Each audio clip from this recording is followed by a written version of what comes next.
Restaurant ही खरंच glamorous industry आहे.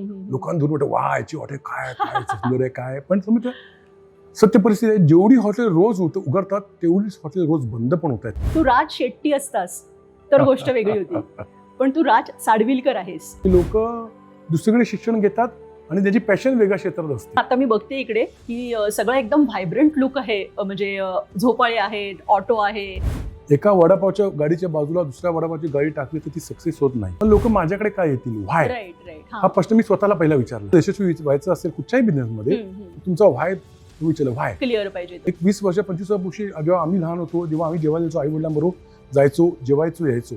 पण आत्ताच्या वेळेस जेवण हा एक 200% एक्सपिरियन्स आहे. बरोबर. आपण जेव्हा कुठे हॉटेलमध्ये जेवायला जातो, फोटो काढतो, व्हिडिओ काढतो, हो. टॅग करतो, हा एक्सपिरियन्स आहे. जो दिखता है वो बिकता है. राईट. आणि प्रत्येकाला स्वतःचे फोटो काढायला जास्त आवडत असते. म्हणजे मला तुझे फोटो काढण्यापेक्षा मला माझे फोटो काढायला जास्त आवडतील, म्हणून तो सेल्फीचा जन्म झाला. त्यामुळे 7+ आउटलेट आहेत.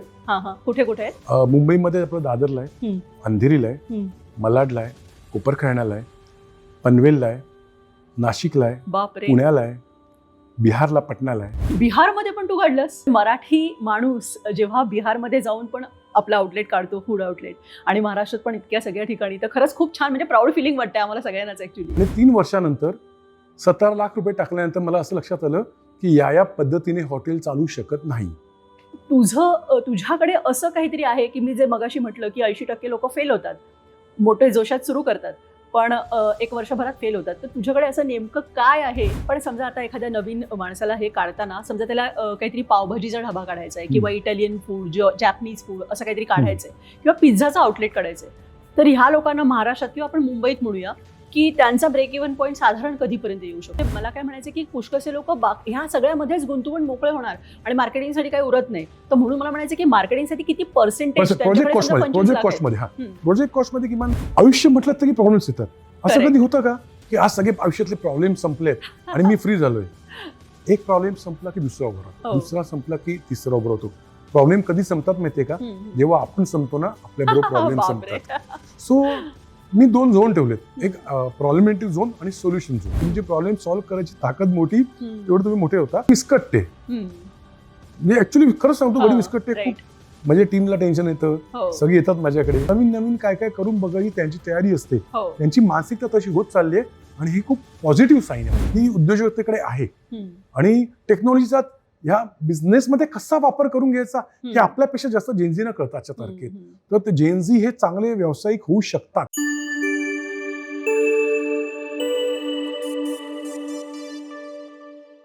नमस्कार, मी स्वाती. कुतूहल विथ स्वातीमध्ये तुमचं मनापासून स्वागत. मंडळी, आज मी आले दादरच्या अंग्रेजी ढाबा या रेस्टॉरंट चेनच्या आउटलेटमध्ये.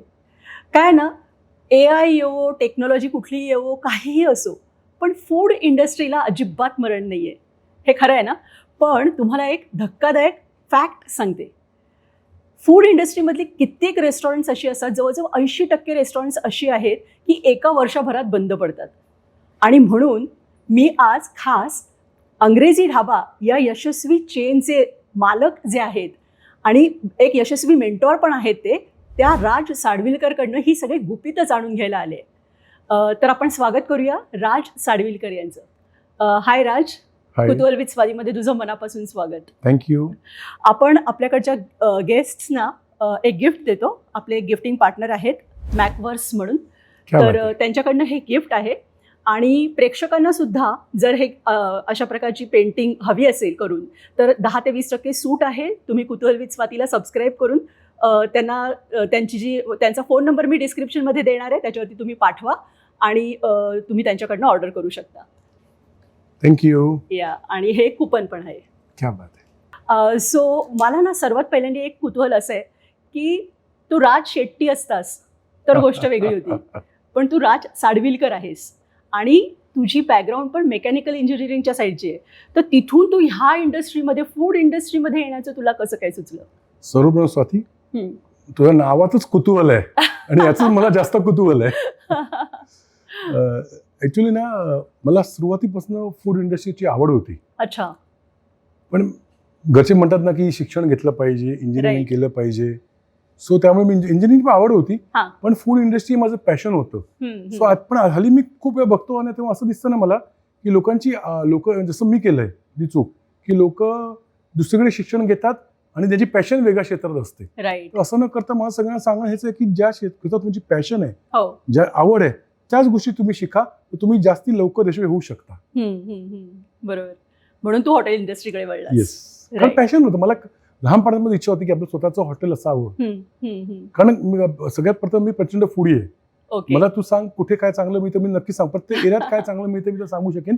कारण ते अगदी छोट्यातल्या छोट्या दुकानापासून म्हणजे गाडीपासून मोठ्यातल्या मोठ्या 5 स्टार पर्यंत सगळ्या ठिकाणी जाऊन मी टेस्टिंगला जातो, खायला जातो, बघायला जातो, शिकायला जातो, वाव, अनुभवायला जातो, ऍब्झॉर्ब करतो सगळीकडनं आणि स्वतःची विजन लावून परत वेगळं काहीतरी.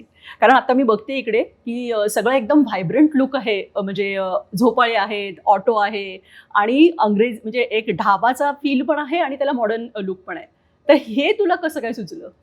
सर्वप्रथम स्वाती, मी जेव्हा विचार केला की रेस्टॉरंट करायचंय तेव्हा काहीतरी वेगळं दिलं पाहिजे. कारण होतं काय ना, एका वडापावच्या गाडीच्या बाजूला दुसऱ्या वडापावची गाडी टाकली तर ती सक्सेस होत नाही. राईट. सो तुम्हाला नेहमी जे काय करायचं काहीतरी वेगळं देता आलं पाहिजे. Successful people don't do the different thing, they do things differently. Okay. तुम्हाला काहीतरी वेगळा विचार करायला पाहिजे. सो मी विचार केला की रेस्टॉरंट तर भरपूर आहेत, मग लोक माझ्याकडे काय येतील, व्हाय, हा प्रश्न मी स्वतःला पहिला विचारला. करेक्ट. आणि तुम्हाला यशस्वी व्हायचं असेल कुठच्याही बिझनेसमध्ये, तुमचा व्हाय तुम्ही विचारला, व्हाय क्लिअर पाहिजे, व्हाय क्लिअर पाहिजे. सो मग मी विचार केला की मला काहीतरी वेगळं दिलं पाहिजे. मग मी इकडचा ॲम्बियन्स कसा असला पाहिजे, तो व्हायब्रंट असला पाहिजे, एनर्जेटिक असला पाहिजे, ती फील आली पाहिजे. कारण कसं माहितीये, एक 20 वर्ष 25 वर्षी जेव्हा आम्ही लहान होतो, जेव्हा आम्ही जेवायला जायचो, आई वडिलांबरोबर जायचो, जेवायचो, यायचो. पण आत्ताच्या वेळेस जेवण हा एक 200% एक्सपिरियन्स आहे. आपण जेव्हा कुठे हॉटेलमध्ये जेवायला जातो, फोटो काढतो, व्हिडिओ काढतो, टॅग करतो, हा एक्सपिरियन्स आहे. तर तुम्हाला असा समृद्ध अनुभव देता आला पाहिजे, तर तुम्ही नक्की यशस्वी होऊ शकाल. म्हणून मी काही ना काहीतरी वेगळं त्याचा विचार होता. म्हणून मग ते माझ्या गझीबोज आहेत, माझ्याकडे स्विंग सिटिंग आहे, बरोबर, किंवा माझ्याकडे रिक्षा आहे फोटो काढण्यासाठी, सेल्फी पॉइंट भरपूर दिसत आहेत. राईट. कारण आजच्या तारखेत कसं माहितीये, जो दिखता है वो बिकता है. आणि प्रत्येकाला स्वतःचे फोटो काढायला जास्त आवडत असते. मला तुझे फोटो काढण्यापेक्षा मला माझे फोटो काढायला जास्त आवडतील. म्हणून तो सेल्फीचा जन्म झालेला आहे. कळलं की नाही? सो माझ्याकडे सेल्फी पॉइंट म्हणून भरपूर आहेत. पण तू महाराष्ट्रामध्ये, मला वाटतं मुंबईतच मी बघितलेत आहे तुझी आउटलेट्स, मुंबई बाहेर पण महाराष्ट्रात अनेक ठिकाणी आहेत, आणि बिहारमध्ये पण तू काढलंस. किती आहेत एकूण? आता माझे 7+ आउटलेट आहेत. कुठे कुठे आहेत? मुंबईमध्ये आपलं दादरला आहे, अंधेरीला आहे, मलाडला आहे, कोपरखैरण्याला आहे, पनवेलला आहे, नाशिकला आहे, पुण्याला आहे, बिहारला पटनाला आहे. मस्तच वाटतं. मराठी माणूस जेव्हा बिहारमध्ये जाऊन पण आपलं आउटलेट काढतो, फूड आउटलेट, आणि महाराष्ट्रात पण इतक्या सगळ्या ठिकाणी, तर खरंच खूप छान, म्हणजे प्राऊड फिलिंग वाटते आम्हाला सगळ्यांनाच ऍक्च्युली हे बघून. आणि म्हणजे खरं तर म्हणजे एक मला ते पण म्हणायचंच होतं की शेट्टी लोकांना त्यांचा बिझनेस ऑलरेडी जमून गेलेला होता. ते कसे एक जण करतो, दुसऱ्याला घेऊन येतो. पण मराठी माणसं हॉटेल इंडस्ट्रीमध्ये खूप जास्त नाही ऐकलेली, किंवा सगळीकडे त्यांच्या चेन्स आहेत असं नाहीये.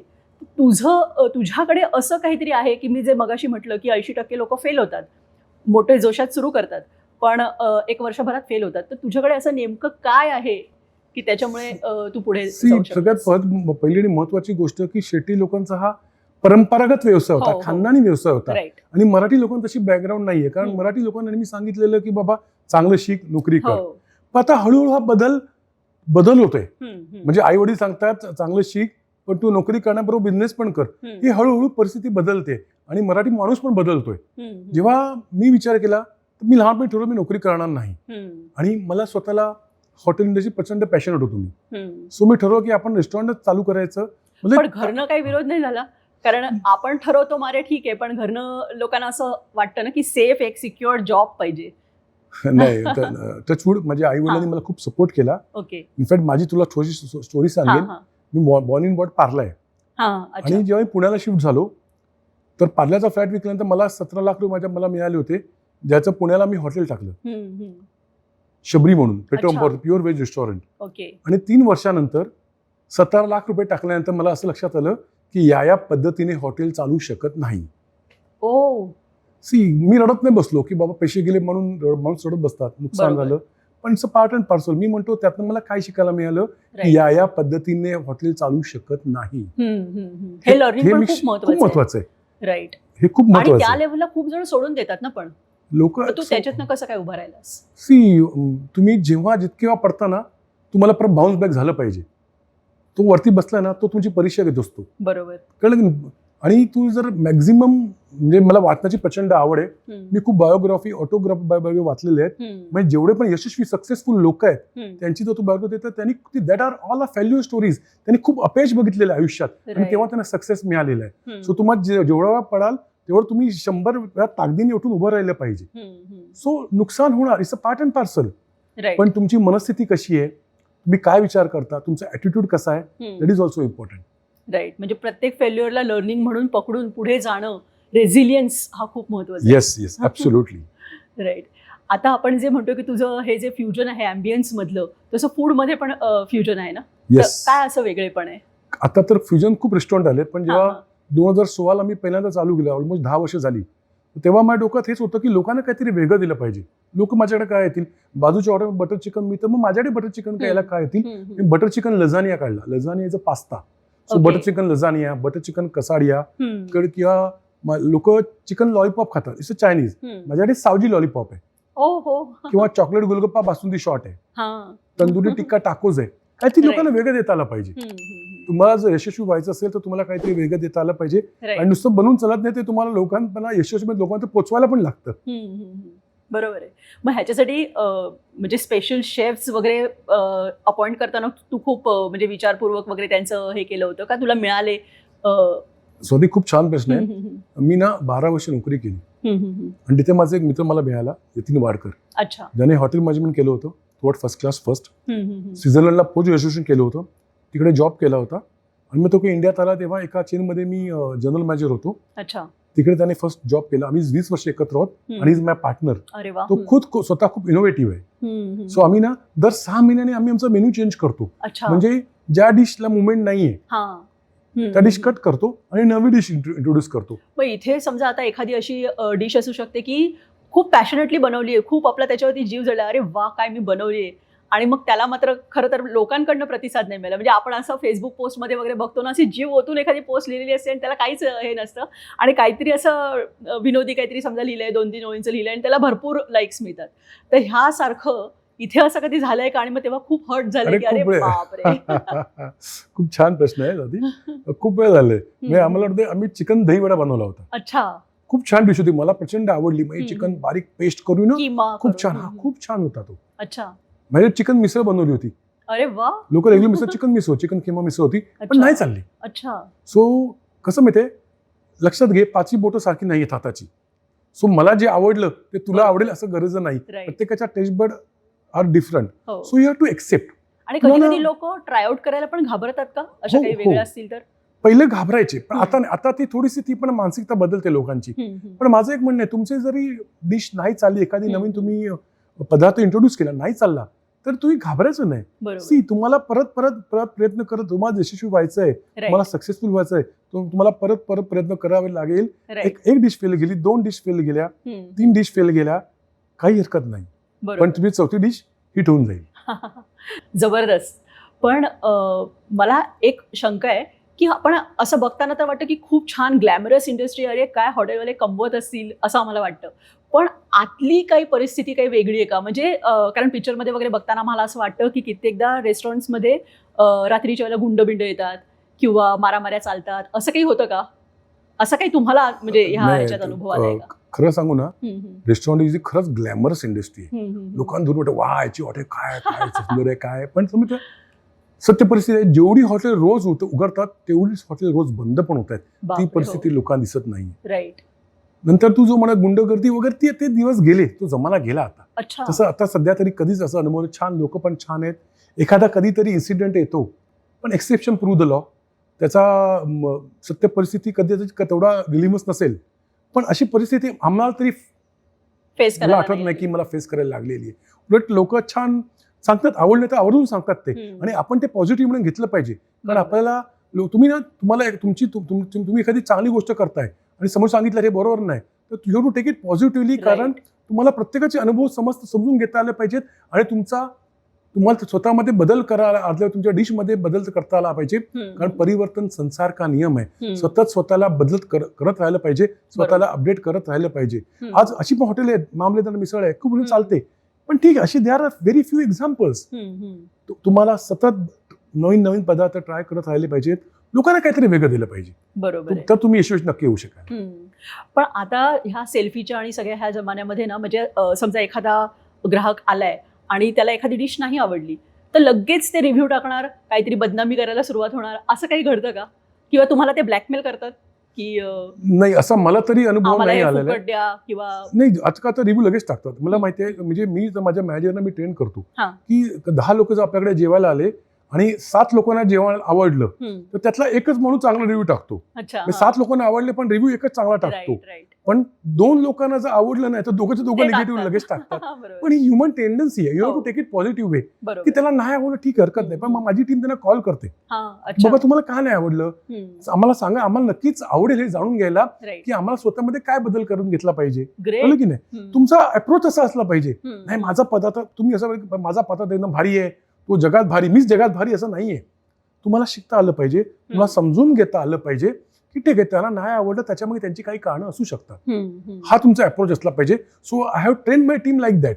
तुम्ही नाही आवडला, त्यांनी रिव्ह्यू टाकले, त्यांना फोन करा, त्यांना कॉल करा की सर तुम्हाला का नाही आवडलं आम्हाला सांगा, आणि त्यांना परत इन्व्हाइट करा आपल्या खर्चाने. तुम्ही परत या, जेवायला या, आम्हाला सांगा, परत टेस्ट करा, सी तुम्ही कसं बघताय त्या गोष्टीकडे. कारण मला वाटतं की प्रत्येक लोक कस्टमर म्हणतात, मी कस्टमर म्हणत नाही, मी कस्टमर नाही म्हणत, मी म्हणतो गेस्ट, पाहुणा. Great. So guest is always right. What I feel, guest is always right. जरा मला पटलं नाही पटलं तरी हा अप्रोच असला पाहिजे तुमचा. तर तुम्ही 99.99% ग्राहकांना समाधी ठेवायचा प्रयत्न करू शकता. बरोबर. Approach is all about attitude and approach. That matters. बरोबर. आणि बाकी म्हणजे आपण आता हे दादागिरीचा विषय जसं म्हणतोय की एक प्रकारचं हे ब्लॅकमेलिंग, तर तसं बाकी आता ह्याच्यामध्ये सप्लायर्स म्हणा, ह्यांच्याकडनं काही अशी मोनोपॉली वगैरे असते का, किंवा त्यांच्याकडनं नाही आमच्याचकडनं माल घ्यायचा किंवा ह्याच किमतीला होणार, किंवा अशी काही दादागिरी? नाही, अजिबात नाही. आज ओपन मार्केट आहे आणि आपण मुंबईत राहतो, महाराष्ट्रात राहतो, किंवा महाराष्ट्रात तरी असं काही होत नाही. क्या बात आहे. जबरदस्त. तू स्वतः एक यशस्वी मेंटॉर आणि बिझनेसमन आहेस, तर एखाद्या नवीन माणसाला जर का ह्या इंडस्ट्रीमध्ये यायचं असेल तर त्याला तू काय सांगशील? म्हणजे अगदी त्याला ह्याची काहीच पार्श्वभूमी नाहीये, ओके, आणि त्याला कसं त्यांनी ह्याच्याकडे बघावं? हॉटेल इंडस्ट्रीमध्ये एकतर ग्रोथ आहे का, म्हणजे त्याला दुसऱ्यांनी येऊन आत्ता करण्यासारखं आहे? कारण आत्ताच तू म्हणालास की महाराष्ट्रामध्ये खूप छान आहे, तर तू ह्याबद्दल काय सांगशील? नवीन माणसाला ज्याची बॅकग्राऊंड नसेल, माझं तर सांगणं आहे की त्याने 1-2 वर्ष नोकरी करावी. अच्छा. आता माझी मुलगी हॉटेल मॅनेजमेंट करते, पण तिला मी नोकरी करायला लावणार आपल्या बाहेरच्या ठिकाणी, 5 स्टारमध्ये, नवीन रेस्टॉरंटमध्ये. सो बाहेर काय झालं ते कळतं. किंवा तुम्हाला जर काहीच माहित नाहीये तर तुम्हाला प्रत्येक डिपार्टमेंटमध्ये शिकून घ्यायला लागेल. 3 महिने तुम्ही रेस्टॉरंट किचनमध्ये बघा, 3 महिने रेस्टॉरंटमध्ये बघा, FMB बघा, कळलं की नाही? सो प्रत्येक नवीन पहिलं शिका, कुठेतरी अनुभव घ्या, नंतर तुमचा प्रोजेक्ट बनवा, प्लॅनिंग करा. प्लॅनिंग हे सगळ्यात ॲटमोस्ट इम्पॉर्टंट आहे. जे तुम्हाला वाटतं ते पहिलं लिहून करा. Think it, ink it. कारण प्रत्येक गोष्ट कागदावर उतरवा. आणि कुठच्या बिझनेसचं प्लॅनिंग माझ्यासाठी खूप इम्पॉर्टंट असतं. कारण साधं आपण इकडनं जर गावाला जायचं तरी किती तारखेला, किती वाजता, सकाळची एसटी का रात्री, हे सगळं चेक करतो की हे प्लॅनिंग आहे. साधं गावाला जायचं तर आपण प्लॅनिंग करतो. तर तुम्ही एवढी मोठी इन्व्हेस्टमेंट करून जर काही रेस्टॉरंट चालू करून प्लॅनिंग केलं पाहिजे की ती जागा कशी आहे. जनरली कुठची तुम्हाला एखाद्या नवीन बिझनेस करायचा म्हणतो की तुम्ही एखादी जागा आवडली तर तुम्ही पहिलं त्याचं स्वॉट अनालिसिस करा. Strength, weakness, opportunity, threats. त्या जागी स्ट्रेंथ काय, माझी विकनेस काय, ऑपोजिट काय, की बाबा ह्या एरियामध्ये 2-5 किलोमीटरमध्ये मालवणी रेस्टॉरंट नाहीये, ती ऑपॉर्च्युनिटी झाली. थ्रेट्स काय, की बाबा माझं रेस्टॉरंट आहे आणि माझ्या 200 मीटरवरती पण एक रेस्टॉरंट आहे जे सेम कुझिन देणार असेल, तर तुम्ही ते नका करू. तुम्हाला काहीतरी वेगळं कुझिन द्यायला पाहिजे. तुमचा स्वॉट अनालिसिस झाला पाहिजे पहिली गोष्ट. किंवा तुम्ही एका प्रोजेक्ट बनवा की बाबा या जागेचं भाडं किती आहे, मग तिथे किती स्टाफ लागेल, तुमचा मेनू काय असेल, मग त्याची फूड कॉस्ट काय असेल, मग तुमचं मार्केटिंग कॉस्ट काय असेल. हा मी तरी करतो की कुठचंही नवीन फ्रँचायझी रेस्टॉरंट चालू करत असेल मी स्वॉट अनालिसिस करतो, मी त्याचा प्रोजेक्ट बनवतो, त्याचं ब्रेक इव्हन करतो. मग तेव्हा मला लक्षात येतं की 15 लाखाचा जर बिझनेस त्या एरियात मी केला तर मला 4 लाख रुपये नुकसान आहे. 20 लाखाचा केला तर मला ब्रेक इव्हन आहे. सो मला मिनिमम 20 लाखाचा बिझनेस त्या एरियात होऊ शकेल का, ह्याच्यावरती मला स्टडी करतो. आजूबाजूच्या एरियाचा जाऊन सर्व्हे करतो. हे सगळं गरजेचं आहे. नुसतं पैसे आणून किंवा पैसे उभे करून बिझनेस न करता तुम्हाला त्याचं प्लॅनिंग करणं, त्याचा रोड मॅप तयार करणं, त्याचं ब्रेक इव्हन तयार करणं, त्याला स्वॅट अनालिसिस करणं, हे जास्ती महत्वाचं आहे. तर तुम्ही यशस्वी होऊ शकाल. राईट. पण समजा आता एखाद्या नवीन माणसाला हे काढताना समजा त्याला काहीतरी पावभाजीचा ढाबा काढायचा आहे किंवा इटालियन फूड जॅपनीज फूड असं काहीतरी काढायचंय किंवा पिझ्झाचं आउटलेट काढायचंय, तर ह्या लोकांना महाराष्ट्रात किंवा आपण मुंबईत म्हणूया की त्यांचा ब्रेक इव्हन पॉईंट साधारण कधीपर्यंत येऊ शकतो? डिपेंड्स ऑन तुमचं फूड काय आहे, तुमचा मेनू काय आहे, तुम्ही कुठच्या एरियात आहे. समजा आता तुम्ही झूला असाल किंवा बिकीसीला तर 7 लाख भाडं आहे, so break even very high. बरं तुमची इन्व्हेस्टमेंट किती आहे, तुमचं छोटं आउटलेट आहे, QSR आहे की रेस्टॉरंट आहे, फाईन डाईन आहे, साधारण 5 लाख ते 25 लाख ते 1.5 करोड किती खर्च येऊ शकतो. तो ॲव्हरेज 18 महिने ते 3-3.5 वर्षात तुमचा ब्रेक इव्हन आला पाहिजे. 3-3.5 वर्ष मॅक्झिमम. हा म्हणजे माझे काही रेस्टॉरंट आहेत, आता माझं दादर हे मला पहिल्या महिन्यापासून प्रॉफिटमध्ये होतं कारण मी तसं लॉन्च केलं, मार्केटिंग केलं.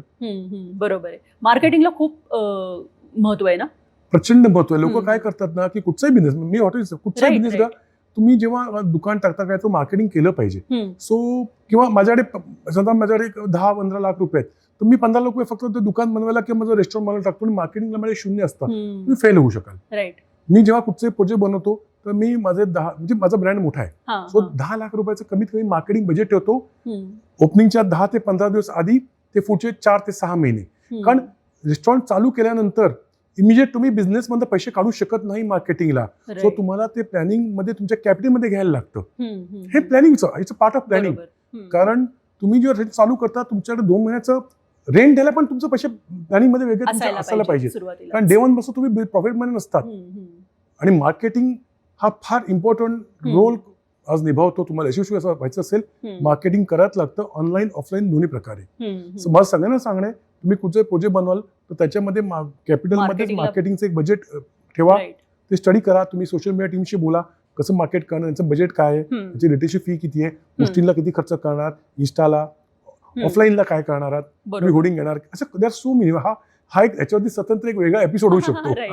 पण एक ढोबळ मानाने समजा मला महाराष्ट्रीयन स्टाईलचं हॉटेल काढायचंय, तर पर्सेंटेज वाईज तू काय सांगशील की इन्व्हेस्ट म्हणजे जागेवरती किती पाहिजे, स्टाफवरती किती पाहिजे, मार्केटिंग वरती किती पाहिजे, असं? It depends. जागेवरती किती पाहिजे मी आता नाही सांगू शकत. पर्सेंटेज एक साधारण जनरली ना थंब रूल म्हणशील ना तर हे सगळं तुझ्या 60% 70% रेंट, सॅलरी, फूड कॉस्टिंग हे 70 ते 75% आटपलं पाहिजे.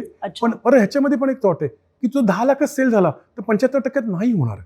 Try to understand. सो तुला सेल पण 30 लाखाचा असेल तर त्याचे 75% वेगळे येतात, कळलं की नाही. So it's all depend on the sale.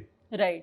कारण म्हणजे मला काय म्हणायचं की पुष्कळसे लोक ह्या सगळ्यामध्येच गुंतवून मोकळे होणार आणि मार्केटिंगसाठी काही उरत नाही. तर म्हणून मला म्हणायचं की मार्केटिंगसाठी किती पर्सेंटेज प्रोजेक्ट कॉस्टमध्ये किमान 10 ते 15% प्रोजेक्ट कॉस्ट. जेव्हा तुम्ही एखादा रेस्टॉरंट प्लॅन कराल तर प्रोजेक्ट कॉस्टमध्ये 10 ते 15% मार्केटिंग कॉस्ट पाहिजे, 10% तुमचं वर्किंग कॅपिटल पाहिजे.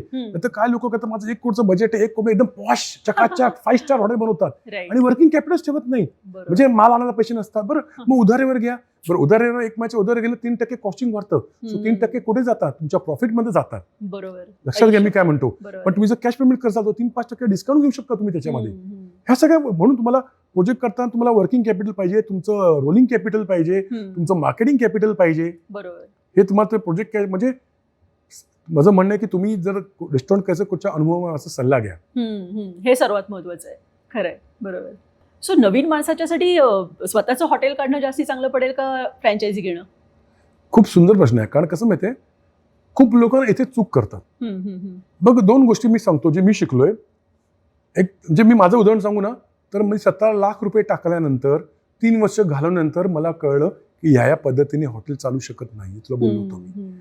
तर तुम्हाला परत स्वतःची वेळ घालवायची आहे, स्वतःचा पैसा घालून शिकायचंय, किती कॉस्ट जाऊ शकते का दुसऱ्याच्या अनुभवानं शिकायचंय. बरोबर. मला विचारशील ना, हुशार माणूस तोच आहे जो दुसऱ्याच्या अनुभवानं शिकेल. तुम्ही स्वतःच रेस्टॉरंट का, तुम्हाला जर त्याची पार्श्वभूमी नसेल, तुम्ही हॉटेल मॅनेजमेंट केलं असेल किंवा नोकरी केलं, अनुभव नसतील, तर तुम्ही फ्रँचायझ घ्यावी. कारण फ्रँचायझी सक्सेसफुल मॉडेल आहे. तिथे तुम्हाला गाईड करायला लोक असतात.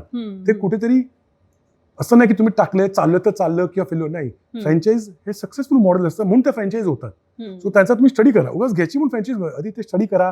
एखादा तुम्ही ठरवलं की बाबा याची फ्रँचायझ घ्यायची, त्याच्या किमान त्याच्या ज्यांनी त्यांची फ्रँचायझ घेतली अशा 4-5 लोकांना जाऊन भेटा, त्यांचे अनुभव समजा, त्यांची जागा कुठे, त्याची इन्व्हेस्टमेंट काय, मग तुम्ही ठरवा की तुमची ताकद किती आहे. मी 5 लाखाची फ्रँचायझ घेऊ शकतो की मी 1.5 करू शकतो, ते तुमच्यावरती आहे. पण मला तुम्ही विचाराल तर स्वतःचं नवीन रेस्टॉरंट अनुभव नसताना टाकण्यापेक्षा मी फ्रँचायझी घेतली तर जास्ती तिथे तुम्ही यशस्वी व्हायची शक्यता वाढते, भरपूर असते. राईट. कळलं की नाही? रिस्क फॅक्टर तिकडे हा मिनिमाइज झालेला असतो. Right. So according to me always go for franchise. Right. ते tried and tested Yes, model असतं yes. कम्प्लिटली. पण मग असं कधी झालंय का की तुझं मॉडेल खूप छान आहे, कारण अंग्रेजी ढाब्याचे खूप फ्रँचायझी आहेत ना, सो जरी मॉडेल चांगलं असलं तरी त्या फ्रँचायझीनेच काहीतरी घोळ घातला आणि त्यांचं मग नाहीच होऊ शकत, असं काही होतं का? हो, असा नक्कीच मला असा अनुभव आलेला आहे. पण मी उल्लेख करणार नाही, कारण आम्ही ना सुरुवातीला मी पण नवीन होतो. राईट. सो मी काही ठिकाणी माझे जे प्रिन्सिपल होते, माझे एसओपी त्यांना मुरड घातली, कारण फ्रँचायझीला बरं वाटेल किंवा त्याचं ऐकलं. हे मी हैदराबाद मधले एक्झाम्पल आहे, मी नाव नाही घेणार, बरोबर. पण मला तो अनुभव आला. सो आता मला लक्षात आलं की आपण I have to be very strict with my SOPs. Correct. माझ्या ज्या एसओपीज आहेत त्याच्यावरतीच मला काम केलं पाहिजे. त्याला बरं वाटेल किंवा त्याचं ऐकण्यापेक्षा तो यशस्वी झाला पाहिजे ह्याच्यावरतीच मला विचार केला पाहिजे. की माणसाच्या खिशात 2 पैसे आला ना तर सगळं आलबेल असतं. पण जर इन्व्हेस्टमेंट करून जर काही प्रॉफिट निघाला नाही, नुकसान झालं, सगळंच प्रॉब्लेम होतो. त्यालाही प्रॉब्लेम, आपल्यालाही प्रॉब्लेम. अनुभव आलेला आहे. तू जसं बिहारमध्ये काढलेस तर तिकडे म्हणजे टोटली वेगळंच आहे ना, कारण की महाराष्ट्रातलं फूड आणि तिथल्या फूडमध्ये खूप फरक असणार. सो तिकडे हे सगळं मॉडेल वर्कआउट करताना काय प्रॉब्लेम आले का? अजिबात नाही. तुला मी बिहारमध्ये जेव्हा गेलो पटनाला, मला फ्रँचायझी इन्क्वायरी आली, तिकडे मी स्टडी केलं. बिहारमध्ये बार्बेक्यू नेशन, पटनाला स्पेशली बार्बेक्यू नेशन खूप छान काम करते. एक हैदराबाद मधला पिस्ता हाऊस आहे, खूप छान काम करते. मी सर्वे केला. काय माहितीये, Tier 2, Tier 3 सिटीमध्ये ना रेंट फॅक्टर कमी असतं. तर अशा की रेंटमध्येच माणूस मरतो Tier 1 सिटीमध्ये. सो Tier 2, Tier 3, Tier 4 सिटीमध्ये पैसा भरपूर आहे आणि रेंट अफोर्डेबल आहे. सो मला विचार कराल तर तुम्ही Tier 2, Tier 3 सिटीला जा आणि तिकडे लोकांकडे पैसा असतो. फक्त लोकांना, आणि की त्या ठिकाणी मग लोकांची कंझ्युमरची तेवढी पॉवर असते का? 100% असते, 100% असते. म्हणजे मला नाशिकमध्ये माझं, नाशिक Tier 3 सिटी आहे, पण खूप छान बिझनेस आहे नाशिकमध्ये माझा. पटनामध्ये पण खूप छान बिझनेस आहे. लक्षात घ्या, लोकांना नवीन नवीन टेस्ट करायला आवडतं आणि एकदा त्यांना ते आवडलं तर लोक परत येतात. राईट. म्हणजे आणि मग मी काय करतो, आता मी हैदराबादला केलं तर मी हलीम, माझ्या मेनूमध्ये हलीम नव्हता, सो मी हलीम पण माझ्या मेनूमध्ये घेतला. तर मी काय केलं, त्याला परत मी आमचं ट्रफ्युजन पेरी पेरी हलीम लक्षात आलं. आणि Day 1 पासून लोकांना खूप हिट गेला आयटम तो. अच्छा. सो तिकडची डेली कशी लोकल गोष्टी पण कशा अडॉप्ट केल्या पाहिजेत. आता पटनामध्ये आम्ही लिट्टी चोखा घेतला. लिट्टी चोखाला फ्युजन केलं आम्ही. कसं माहिती, तिकडच्या डिशेस, ज्या लोकल डिशेस आहेत त्या तुम्हाला नेहमीच घेतल्या पाहिजेत, कारण तिथे ना त्या लोकल लोकांची तिकडे एक मेंटली तिकडे अटॅच असतात, त्या डिश कनेक्ट असतात. सो त्या घेतल्या पाहिजेत, तुम्हाला अडॉप्ट करता आला पाहिजे गोष्टी. आणि असं खूप प्रमाणात वेस्टेज वगैरे असं काही होतं का? कारण अन्नाचं आपण हे म्हणतो ना की किती तुम्ही काही ना काहीतरी थोडासा बॅकअप ठेवत असाल, की पटकन कोणीतरी आलं तर करून देता आलं पाहिजे. वेगळे कमी जाणाऱ्या डिशेस सुद्धा तुम्ही चांगल्या प्रकारे त्याची साठवणूक करून ठेवत असाल ना? खूप छान प्रश्न. कारण कसं माहितीये, फूड कॉस्टिंग, वेस्टेज आजच्या तारखेत ना हा खूप मोठा प्रश्न आहे हॉटेल इंडस्ट्रीमध्ये. आणि मी आणि यतीन, माझा पार्टनर, जेव्हा आम्ही बसलो होतो कोविडमध्ये, आम्ही विचार केला होता की यतीन स्वतः मास्टर शेफ आहे आणि आम्ही तेव्हा बिहार, पटना, हैदराबाद, नाशिक काही नव्हतं. पण जर करायचंय तर यतीनने किती तिकडच्या शेफला आमच्या शिकवलं आणि जर तो घरून मांडून आला बायको बरोबर तर टेस्ट मध्ये निश्चित फरक पडू शकेल. आज मॅगडी सक्सेसफुल काय, कारण कन्सिस्टन्सी. राईट. सो आम्ही कन्सिस्टन्सी विचार केला आणि आम्ही काय केलं की आमच्या ज्या सगळ्या ग्रेव्हीज आहेत ना या डिहायड्रेट करून घेतल्या, ऑर्डर फॉर्म मध्ये आणल्या. त्यामुळे मला आता महागातले शेफ लागतच नाही. राईट. त्यांनी आपलं डोकं पण नाही, त्यांनी मीठ पण नाही टाकायचं. रेसिपीज तयार आहे, रेसिपीज रेडी आहे. मला रोज कांदा कापायला लागत नाही, रोज ग्रेव्ही गरम करायला लागत नाही. माझ्या अख्ख्या डिश, ह्या सगळ्या ग्रेव्हीज ज्या डिशेस आहेत या मी डिहायड्रेट करून विदाऊट एनी आर्टिफिशियल केमिकल वापरता ऑर्डर फॉर्म मध्ये करून घेतलेले आहेत. मी ऍक्च्युली तेच विचारणार होते की तू मॅगडीचं उदाहरण देतोयस, पण मॅगडी वगैरेंचं खूप आपण ऐकतो की हे नसतात, म्हणजे बाहेर जरी त्यांचा बर्गर ठेवला तरी सुद्धा खूप काळ टिकतो. तर तसं काही नाही, तसं म्हणून म्हटलं आम्ही. याच्यामध्ये आमचा फायदा काय झाला, कॉस्ट कटिंग. फूड कॉस्ट वरती आम्ही आज माझा 32% तर मी फूड कॉस्ट 30 ते 32% फूड कॉस्ट बसवतो. मी आता मध्ये मला काही स्टडी करायला मिळाली होती, मला बोलवलं होतं, मी त्यांचा स्टडी केलं, 50-52% फूड कॉस्ट आहे. कसं कमवणार माणूस? तुम्ही जर पैसे तुमचे फूड कॉस्ट मध्येच गेले, तुम्ही कमवणार कसे? राईट. सो आमचं फूड कॉस्ट 32% खाली असतं. बरं, माझे पॅकेट्स असल्यामुळे मला अकाउंटेबिलिटी आली. राईट. पहिले मला 30-35 हजारचे शेफ लागायचे, आता मला 20-25 हजारचा शेफ चालतो का? त्याने आपलं मीठ पण नाही टाकायचंय, त्याने लक्षात घे. जबरदस्त. त्याने आमच्याच एसओपी वरती काम करायचंय, आमच्याच त्याच्यावरती काम करायचंय आणि बनवायचंय. बरोबर. सो टाइम कन्झ्युम वाचलं, हम्म. गॅस वाचला, हम्म. कोल वाचला, रोजचं कांदा कटिंग वाचली, बरोबर. त्यामुळे मला लेबर कमी झालं. हम्म. तुला लक्षात आलं हम्म. ह्या सगळ्या तुम्हाला एक यशस्वी प्रॉडक्ट जर बनवायचं असेल रेस्टॉरंट ह्या सगळ्या गोष्टीवर काम करायला लागतं. बरोबर आहे. 360 डिग्री. नुसतं बिझनेस मार्केटिंग करून लोकांना चालत नाही, फूड कॉस्टिंगवर पण काम करायला लागतं. तुमचा म्हणजे वेस्टेज नाही उरला पाहिजे. आता माझे वेस्टेजच येत नाही, झिरो वेस्टेज काम करतो मी. जबरदस्त आहे हे. म्हणजे ह्याच्यामध्ये खूप शिकण्यासारखं आहे की लोक माझ्याकडे येतात, सर माझ्या मेनूमध्ये चायनीज आहे, पंजाबी, इटालियन आहे. मी म्हणतो अरे एवढा मोठा नका मेनू बनवू. तुमच्या मिझम क्लासमध्ये जेवढं जाईल तसा मेनू बनवायला पाहिजे तुम्हाला. बरोबर. नाहीतर मग ते वेस्ट होणार. तुमचं लक्षात घ्या मी काय म्हणतो. एखादी तुम्हाला पूर्वतयारी करून ठेवायला लागते आणि जर ती डिश नाही गेली तर ती वेस्टेज होईल. या सगळ्या गोष्टी खूप मोठा रोल करतात. सो मी म्हणतो की तुमच्या फूड कॉस्टिंगवर काम करा आणि आम्ही केलंय आणि म्हणून मला वाटतं की आम्ही थोडेफार यशस्वी आहोत.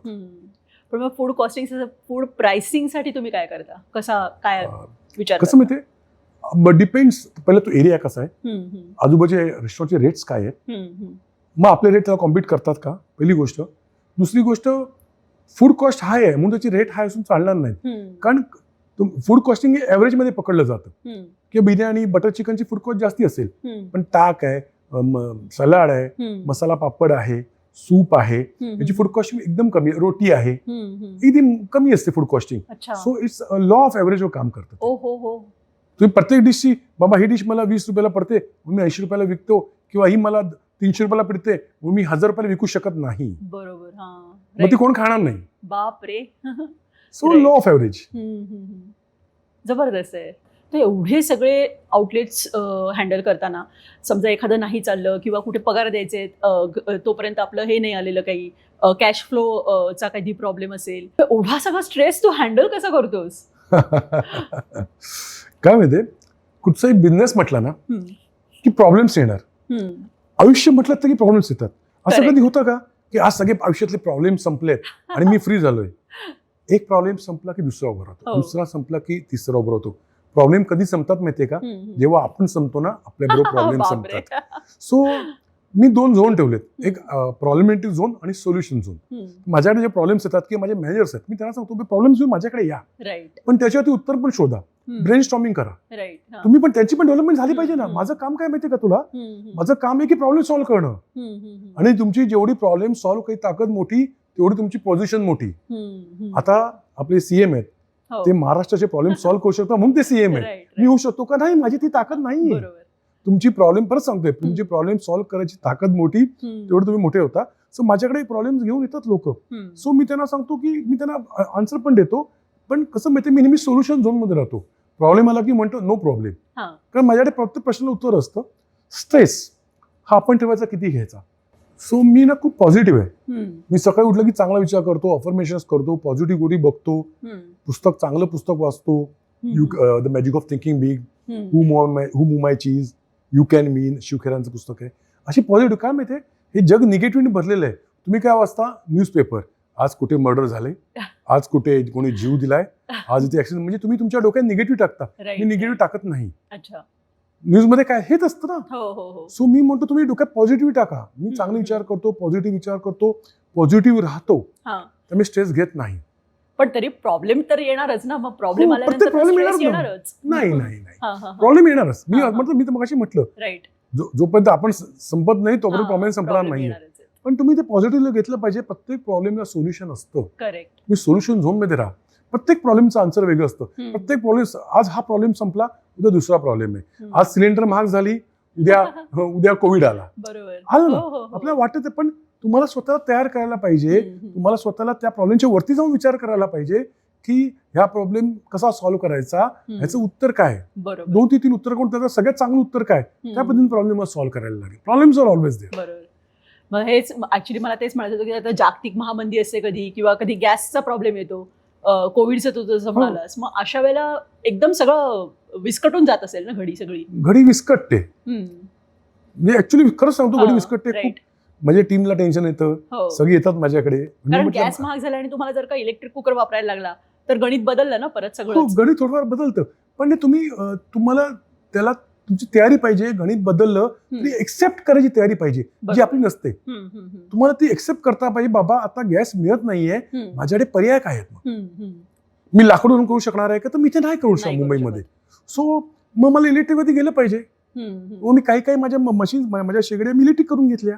Right. This is a answer. लक्षात घे. बरोबर. मी हा गावात असेल कुठे तर मला कोळसे मी कोळशावरती केलं असतं. इथे नाही. इथे कोळशाला बंदी आहे. मुंबईमध्ये तुमच्या भट्टीस पण बीएमसी रूल काढलेले आहेत. आमच्या ज्या तंदूर भट्ट्या त्या पण इलेक्ट्रिकवरती केलेल्या आहेत. बिकॉज गव्हर्नमेंट जे रूल काढतं ते आपल्याला करायला पाहिजे आणि आम्ही करतो ते. सी आपलं ऍज अ एक सुजाण नागरिक म्हणून आपलं कर्तव्य आहे की जे चांगले रूल्स आहेत त्याला आपण फॉलो केलेच पाहिजेत आपल्याला. So you have to accept it की आता बाबा मला माहिती आहे गॅस मिळत नाहीये, रेस्टॉरंट बंद ठेवून चालणार नाही, मग ह्याला पर्याय काय त्याच्यावर काम करा आणि एक्सेप्ट करा. बरोबर. अशा सगळ्या गोष्टींसाठी काही इमर्जन्सी फंड वगैरे ठेवायला लागतो का? 100% तुमच्याकडे इमर्जन्सी फंड पाहिजे. नुसतं मी तर म्हणतो रेस्टॉरंटमध्ये नाही, घरी पण पाहिजे प्रत्येक वेळेस. प्रत्येक म्हणजे नुसतं पर्सनल पण पाहिजे आणि रेस्टॉरंटमध्ये पण पाहिजे.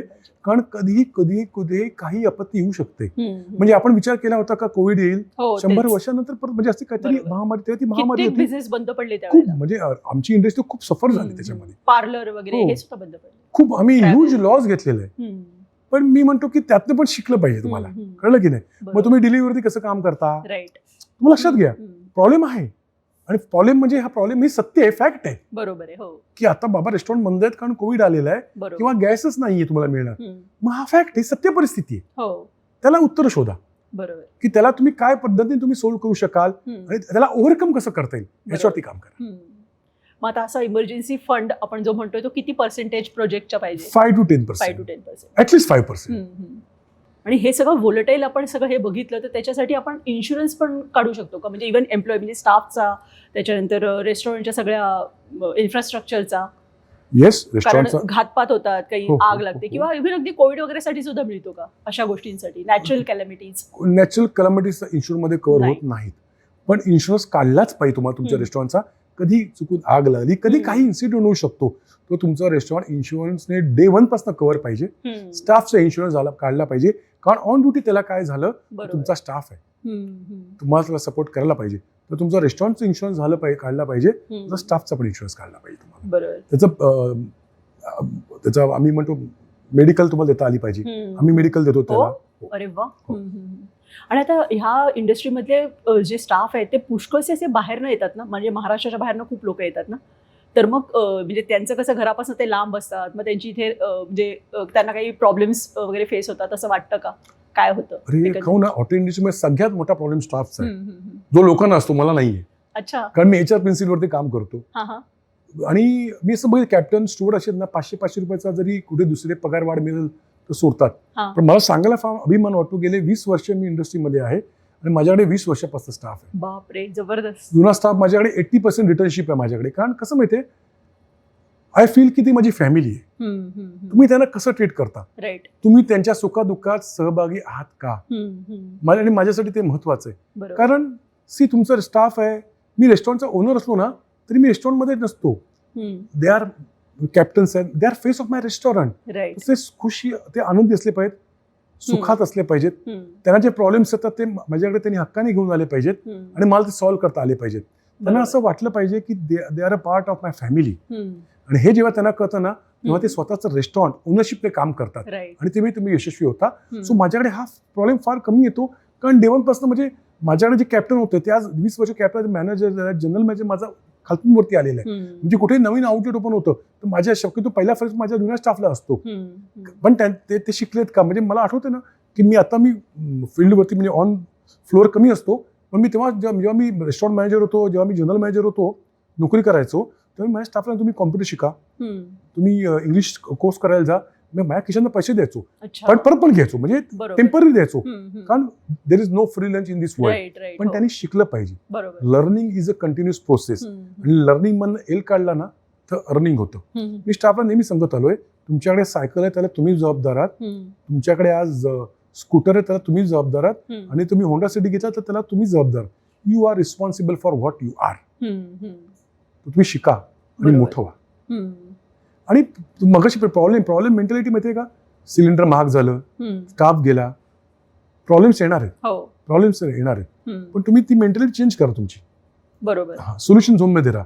स्टाफला पण तुम्ही ट्रेन करा की मी माझ्या मॅनेजर सांगतो, तू विचार कर, हा प्रॉब्लेम आलाय, तू प्रॉब्लेम घेऊन माझ्याकडे ये, पण येताना तू त्याच्यावरती सोल्युशन पण घेऊन ये. तू शिक, तू विचार कर, तू ब्रेन स्टॉर्म कर. हम्म. कारण मला ते झालं, तो जर मोठा झाला तर माझं काम कमी होतंय. बरोबर. मी तर माझं as a partner, as a संस्थापक, ॲज अ डायरेक्टर माझं काम काय माहिती ना, हम्म. प्रॉब्लेम सॉल्व्ह करणं हेच माझं काम, बाकी काय बरोबर. काम नाही माझं. हम्म. मी तेच काम करतो, प्रॉब्लेम सॉल्व्ह करतो. बरोबर आहे.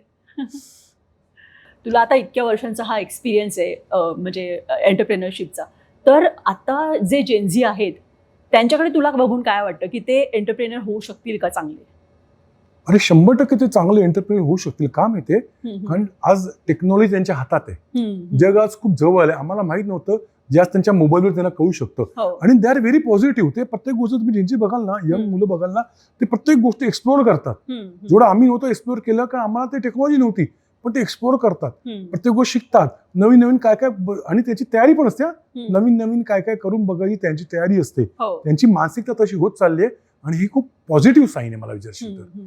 की येणारे कितीतरी उद्योजक आहेत ना घडतील, हो. कितीतरी स्टार्टअप्स होत आहेत. 12-12 वर्षाचा मुलगा स्टार्टअप करतो. मी हो, मध्ये हो. शार्क टँकवर बघितले कुठे कुठे. खरंय. सो त्यांची मानसिकता आहे ना, हम्म. ही उद्योजकतेकडे आहे. हम्म. आणि टेक्नॉलॉजीचा ह्या बिझनेसमध्ये कसा वापर करून घ्यायचा हे हम्म. आपल्यापेक्षा जास्त जेनझीना कळतं आजच्या तारखेत. हम्म. तर ते जेनझी हे चांगले व्यावसायिक होऊ शकतात.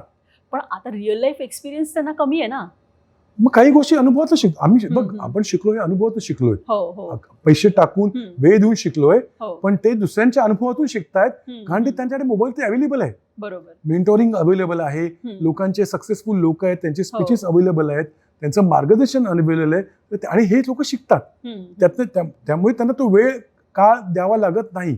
हम्म. कारण की त्यांना रेडी Readymade एक्सपोजर सगळं एवढं सगळं आहे. अवेलेबल झाले. पण त्यातले कितीतरी जण असे पण आहेत की ते थोड्याशा फेल्युअरने पण एकदम निराश होऊन जातात, असं पण आहे ना. आहे हे ते पर्सेंटेज आहे. हम्म. पण माझं त्या सगळ्यांना हेच सांगणं आहे हम्म. की थोड्याशा फेल्युअरने तुम्ही निराश होऊ नका. हम्म. तुम्ही फेल होणार हम्म. आणि फेल्युअर्स घेतलं पाहिजे. जेव्हा तुम्ही फेल्युअर घेता ना, हम्म. तेव्हा तुम्हाला यश काय हे कळतं. हम्म. जे माझे गुरु नेहमी सांगतात की तुम्ही स्वतःचा अपमान करून घेतला पाहिजे. हम्म. अच्छा. जेव्हा अपमान करून घेता ना, इथे आग लागली जास्त. पाहिजे. हा, राईट राईट. जेव्हा इथे आग लागते ना, बरोबर. तेव्हा तुम्हाला यशस्वी कोण रोखू शकत नाही. सो फेल्युअर्स येणार, हम्म. फेल्युअर्स घेतली पण पाहिजेत. बरोबर. आणि तेव्हा ती घेतली ना, तर तुम्ही नक्की जास्त यशस्वी व्हाल. द्वेषाने तुम्ही करणार. बाउन्स बॅक होता तुम्ही. राईट. जेवढा वेळा तुम्ही पडाल तेवढा तुम्ही जोरात बाउन्स बॅक झालं पाहिजे. बरोबर. पण मग आता ह्या जेनझी मध्ये असे काही तुला हे दिसतात का हर्डल्स की त्यांनी त्याच्यामध्ये जास्त काम करायला पाहिजे? आता ना, मी एक आमचं वेस्ट ग्लोबल बिझनेस ग्रुप आहे. हम्म. तिथे माझे गुरु आहेत डॉक्टर संतोष कामेरकर. हम्म. तिथे आम्ही सरांच्या मार्गदर्शन आम्ही मेंटोरिंग करतो. अच्छा. आणि खूप यंग मुलं आज पुढे आलेली आहेत. हम्म. पण मला हर्डल्स, मला पर्सनली ते 1 to 1 पर्सन टू पर्सन झालं. हम्म. पण मला विचारशील ना, पण त्यांची तयारी आहे. हम्म. हम्म. आज त्या मुलांची तयारी आहे की नवीन नवीन शिकायची. हम्म. आणि that is a very positive हम्म. थिंग हम्म. इफ यू आस्क मी, की बरोबर. नवीन नवीन गोष्टी शिकायची, आत्मसात करायची तयारी असेल हम्म. तर माणूस नक्कीच पुढे जाऊ शकतो. हम्म. सो मी ते पॉझिटिव्हली घेतो की हम्म. त्यांच्याकडे तयारी आहे. हा, तर प्रत्येक पर्सन टू पर्सन कोणाला काही प्रॉब्लेम असतील तर ते मला दॅट आय हॅव टू बसून बोललं पाहिजे. इंडिव्हिज्युअली इंडिव्हिज्युअल झालं बघायला पाहिजे. पाहिजे. पण काही लोकांचं त्याच्यामध्ये जेनझीमध्ये असं पण आहे की त्यांना वर्क लाईफ बॅलन्सचं फार पडलेलं असतं. मग तसं अनुभव बघितलेत का तू, जे लोक तुम्हाला अप्रोच करतात त्याच्यामध्ये? सी, पण त्यांची तयारी आहे, त्यांची वेळ द्यायची तयारी आहे, त्यांची शिकायची तयारी आहे. हम्म. त्याच्यासाठी जो वेळ, काळ, पैसा जाईल त्याची जिंजीची ती तयारी आहे. हम्म. म्हणजे मला वाटतं की आज कसं पॅशन आली की मग वर्क लाईफ हा, बॅलन्सचं हा. त्यांना राहत नसेल. पॅशन. आणि म्हणजे मला आठवतं ना, मी जेव्हा 20 वर्षापूर्वी किंवा 10 वर्षापूर्वी मी स्वतः बिझनेस चालू केला, हम्म. मी ठरवलं की मी नोकरी करणार नाही. हम्म. हम्म. हे मी लहानपणी ठरवलं होतं. जबरदस्त पण आहे. वयाच्या 32व्या वर्षी मला नोकरी करायला लागली, हम्म. कारण माझं लग्न झालं होतं हा. आणि इन्कम तेवढं नव्हतं. हम्म. हम्म. सो आयुष्यातली पहिली नोकरी वयाच्या 32व्या वर्षी केली. हम्म. आणि मी सांगतो की आपण चेस खेळतो. हम्म. चेस खेळताना ना आपल्याला नेहमी जिंकायचं असतं, हम्म. पण कधी कधी 2 पावलं आयुष्यात मागे यायला लागतं. Right right. झुकते वही है जिनमें जान होती है, हम्म. झुकते वही है जिनमें जान होती है, अकडे रहना मुर्दों की निशानी है. मी क्या 2 पावलं बात. हम्म. बॅकला गेलो आणि आयुष्यातली पहिली नोकरी केली. हम्म. आणि लग्न केलं तर जबाबदारी आली होती. बरोबर आहे. हम्म. सो आणि मला पण तेव्हा लोक विचारायची हम्म. की अरे तू 8 वाजता राज घरी कसा. मानसिकता बघा लोकांची. बरोबर अरे आहे. मी काय शेट्टी नाही गल्ल्यावर बसायला. हो. लक्षात घ्या राईट. की लोक विचारतात की अरे तू घरी कसा, की हा. तू हॉटेल तू इकडे कसा. मी म्हणतो मॅनेजरचा पगार माझा 30,000 रुपये आहे. हम्म. माझी लायकी 30,000ची आहे का, हम्म. तर मी ते मॅनेजर नोकरी करावी बरोबर. आणि मॅनेजर उभं राहावं. हो हो. पण मला माहिती आहे की माझी कॅपॅसिटी त्याच्यावरती आहे. हम्म. सो माझा वेळ मी दुसरीकडे दिला पाहिजे. बरोबर. टू डेव्हलप करायला बिझनेस. करेक्ट. मॅनेजर त्याचं काम करेल, हो. कारण त्याला मी 30,000 पगार देतो. बरोबर. तो 30,000 पगार त्याचं काम करेल. मला माझा वेळ हा मला बिझनेस डेव्हलप करायला दिला पाहिजे, राईट. नवीन नवीन गोष्टी आणायला देता आल्या पाहिजे, ही म्हणजे मानसिकता असली पाहिजे. बरोबर आहे. मग ह्या एवढ्या सगळ्या वेळेमधनं तू मुस्कान ट्रस्ट सारख्या फाउंडेशन सारख्या ह्याला कसा वेळ देतोस, आणि मग तिकडे तुला म्हणजे असं फिलॉन्थ्रॉफी सारखं करावं असं का वाटलं? काय माहिती, देवाच्या कृपेने आपलं व्यवस्थित चाललंय, तर माणसाची प्रत्येकाची काय ना काय सोशल जबाबदारी माणसाने घेतली पाहिजे असं मला वाटतं. कारण भगवान भी उसी को देता है जो दूसरों को देता है. सो मला पहिल्यापासून काही ना काहीतरी करायचं होतं. सो मुस्कान फाउंडेशन ही आमची संस्था आहे जी दिव्यांग मल्टिपल डिसेबल मुलांबरोबर काम करतो आम्ही, आणि थोडंसं त्यांच्यासाठी आपण केलं पाहिजे. म्हणजे प्रत्येकाला आव्हान आहे की तुम्ही मुस्कानसाठी नका करू, पण तुम्ही कुठे ना कुठे काय ना काहीतरी चांगलं काम करत राहा, कारण हे तुमचा चांगला कर्माचा बँक बॅलन्स वाढवत राहा. बरोबर. सो मुस्कान ही माझी फाउंडेशन आहे. मी ट्रस्टी गेले 10 वर्ष, 9-10 वर्ष, आणि आम्ही छान काम करतोय. आज आमची 6 सेंटर्स आहेत. वाडी हॉस्पिटलमध्ये सेंटर आहे आमचं, भेंडाला आहे, पनवेलला आहे. सो काय ना काहीतरी सोशल वर्क केलं पाहिजे आपण. थोडं समाजाचं आपण काहीतरी देणं लागतो, ही भावना तुमच्या मनात पाहिजे. जर तुम्ही यशस्वी झालात ना, तो वरती बसला तो बघत असतो मी काय करताय, तर तुमचं पण समाजाला देणं काही ना काहीतरी देणं, नुसतं घेत राहू नका. बरोबर आहे. थोडं द्यायला पण दिलं पाहिजे. तुमचा असा पाहिजे, देणारा पाहिजे. आणि जर तुम्ही देणार असाल ना, तर तो तुम्हाला देत राहतो वरचा पण. तर मुस्कान म्हणजे काय ना काय सोशल वर्क करा. आणि आय एम व्हेरी हॅपी की मी मुस्कान फाउंडेशन ट्रस्टी, आणि खूप छान आमची संस्था, आमची फाउंडर ट्रस्टी आहे दीप्ती गांधी. अच्छा.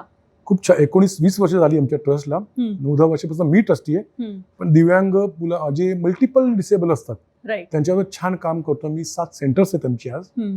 पण खूप छान वाटतं मला. महिन्यात मी जेव्हा वेळ मिळेल मी जातो तिकडे. बरोबर. तेव्हा छान वाटत असेल खूप छान. तसंच आमचं वैश्य ग्लोबल बिझनेस ग्रुप आहे आमचा. आमच्या समाजातले जे उद्योजक आहेत, आमचे गुरु माननीय डॉक्टर अध्यक्ष, माझे गुरु, माझे व्यावसायिक गुरु डॉक्टर संतोष कामेरकर यांनी 16हून जास्ती पुस्तकं लिहिली आहेत. जे आज प्रसिद्ध कोच आहेत, बिझनेस मेंटॉर आहेत. मी सुद्धा त्यांच्याकडे शिकत असतो. आपण त्यांची मुलाखत घेतली आलेले आहेत. Yes yes. सो मी त्यांच्याकडे शिकत असतो, आणि त्यांनी सांगितलं की नेहमी चांगलं काम करा, मग मदत करा लोकांना. सी हे तुम्ही तुमचा बँक बॅलन्स पॉझिटिव्हिटीचा आणि तुमचा चांगल्या गोष्टीचा बँक बॅलन्स वाढवा. खर्च म्हणजे आपण नुसतं घेत असं नका करू, तुम्ही देत पण राहायला पाहिजे. सो आम्ही आमच्या समाजाला होतकरू उद्योजकांना मदत करतो, समाजाला मदत करतो, एकमेकांना बिझनेसमॅनना मदत करतोय, एकमेका मदत करू आणि अवघे धरू सुपंथ.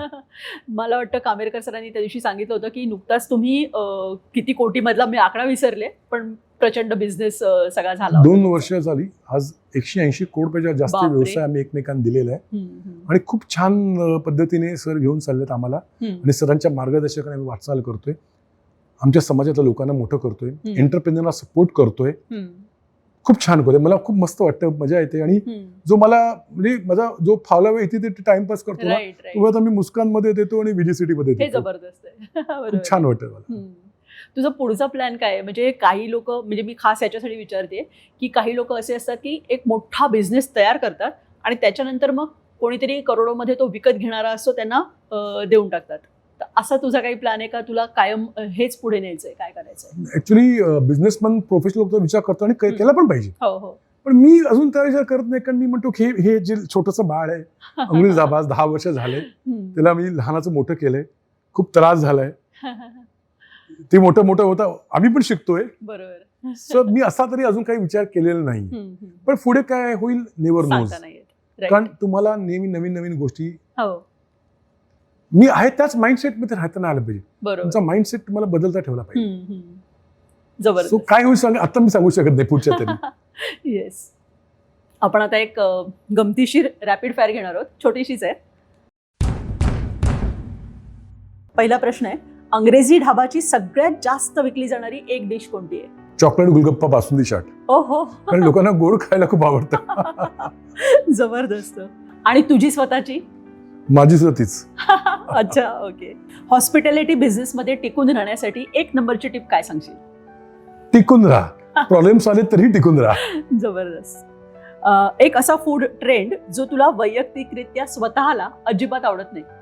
Korean food. काय सांगतो हो, कोरियन फूड नाही आवडत? म्हणजे तरी पण आम्ही अंग्रेजी धाब्याच्या मेनूमध्ये काही कोरियन फूडच्या फ्युजन डिशेस आणलेले आहेत. हा. कारण मला जरी आवडलं नसलं तरी लोकांची आवड माझ्यासाठी महत्वाची आहे. बरोबर आहे. हॉटेलचा ओनर जेव्हा स्वतः बाहेर जेवायला जातो तेव्हा तो सगळ्यात आधी काय नोटीस करतो? क्लिननेस आणि स्टाफ हायजीन येस आणि स्टाफचं स्माईल. ओहो. जबरदस्त.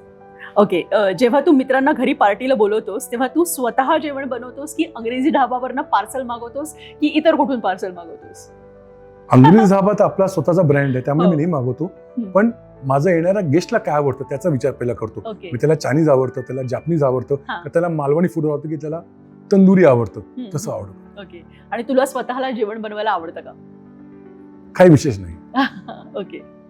खायला आवडतं? खायला मात्र 200% चवीने ते आवडतं, चवीने. जबरदस्त. खूप छान वाटलं ऍक्च्युली तुझ्याशी बोलून.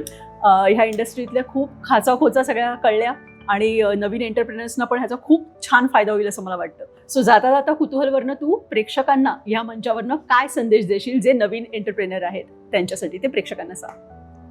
खरं सांगू ना तर एक सुंदर कविता आहे, कवी अज्ञात आहे नाही माहिती मला, पण त्याचं एक कडू आहे जे मी रोज म्हणतो आणि स्वतःला ताकद देतो. 4च ओळी आहेत.